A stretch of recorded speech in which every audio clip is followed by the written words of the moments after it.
அனைவருக்கும் வணக்கம். இப்போ இவன் ஏ, இவன் பி இருக்கல்ல, இவன் என்ன பண்ணுறான்? உடனே உள்ளே போகிறான், இவனை வெட்டி கொன்று விடுகிறான்.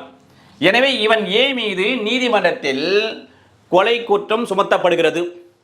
இப்போ இந்த செயல் செய்தால இவனை கொலை செய்வதற்காக செல்லுகின்ற போது அந்த நடவடிக்கையின் போதோ அல்லது உள்ள போறான் அல்லது வரான் அந்த பகுதியாக இருக்கின்ற போதோ இவனால் என்ன சொல்லப்பட்டதோ அல்லது இந்த ஏவால் என்ன செய்யப்பட்டதோ அல்லது இந்த பியால் என்ன சொல்லப்பட்டதோ என்ன செய்யப்பட்டதோ அதே போன்று இந்த சியால் என்ன கேட்கப்பட்டதோ அல்ல பார்க்கப்பட்டதோ இவையெல்லாம் எப்போ இந்த சம்பவத்திற்கு சற்று முன்பாகவோ சற்று பின்பாகவோ நடந்திருந்தால் அது தொடர்புடைய நிகழ்மை, அதாவது ரிஸ்க் எஸ்டேட் சொல்லுவோம், ஒன்றிய செயல் என்று சொல்வோம். இது எது எக்ஸம்ஷனுக்கு?